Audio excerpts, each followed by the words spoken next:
So you've been hired by a technology firm. Great! You have been tasked with researching the user experience. What is the best way to accomplish this task? Do you read a book? Make a post about it on the internet? How do you relay the user data to the rest of the design team? What are some effective ways to gather quality user data? Prior to designing the flip video, we went out and did a little research. We gave somewhere between 10 and 20, I can't remember the exact number of people that we gave a classic video camera. And I'm holding it already like this because this is how you hold a classic video camera with a little microphone on top. And one thing that we realized as soon as we held up these classic video cameras, and by just observing how people were taking videos, that whenever you hold it in front of someone, people don't say anything anymore. They stop moving, and it's like, I've got this recording device, why don't you move a little bit? We also gave about 10 to 20 people a still camera, a classic still camera. This is not a still camera, this is an iPhone, but imagine this being a still camera. And whenever we did that, we had the opposite effect. It's like, can you stand still for a second? I'm trying to take a picture. How often have you had that feeling? So, while developing the flip video, we thought about this, and this is a brilliant insight. It's like, why can't we turn those two things around? So the flip video is actually doing this. You don't hold it like this. So we tried to make it as unintimidating as possible. And funny enough, when we made the first prototypes and we held it in front of people, people were moving, people were saying things. Make the research memorable. Give it in a format that people will keep it at the top of mind. And one way that I use to do that is video. Being able to show video of actual users having a problem or walking through something or specifying what their expectations are for a particular product or service is really helpful. So as a researcher, we love to do research. Lots of research, gathering lots of data. But we want to make sure that we don't stop at gathering data, that it's actually impactful, that the data is used by the designers, by the developers. Every project is a team effort to see it to fruition, but teamwork can sometimes be elusive during a long production. Often people don't see eye to eye. Designers, developers, and stakeholders all bring different ideas. How can we bring a design team to a consensus?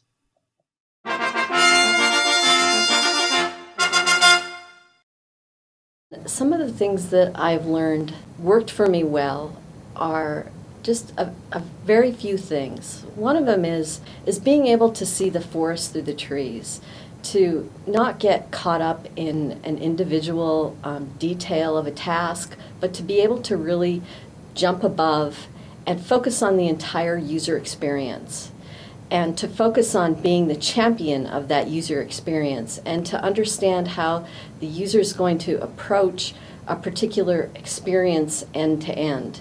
One of the significant issues that comes up over and over is how do you keep a design team on track with what they need to be testing today and what they need to understand about the designs, what they need to change about the designs.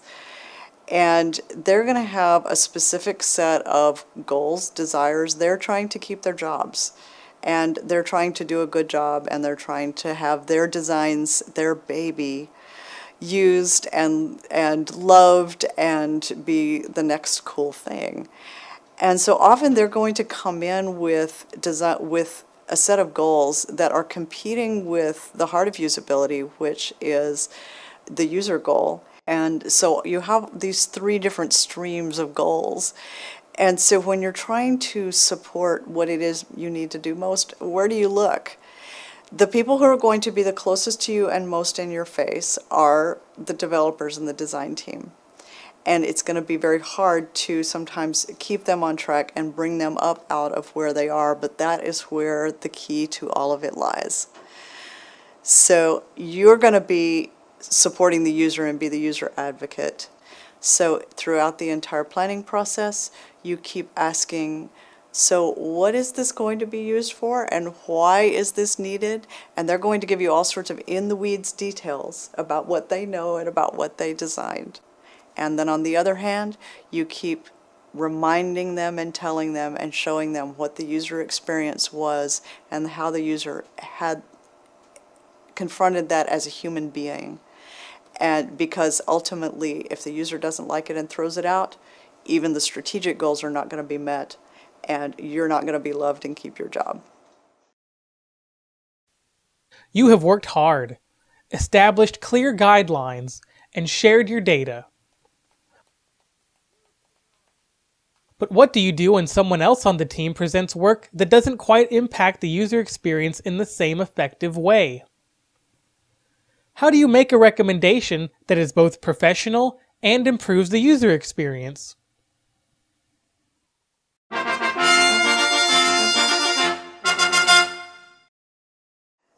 When reporting results to your teams and or to other interested stakeholders, that's always an interesting challenge, and sometimes it works and sometimes it doesn't.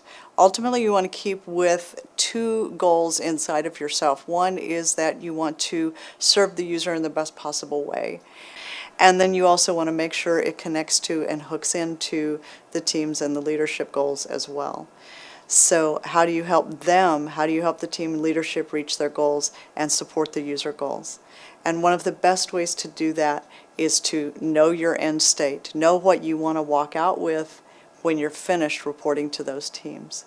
And once you do that, then remember that they're human beings. So your user is not the only human in the equation.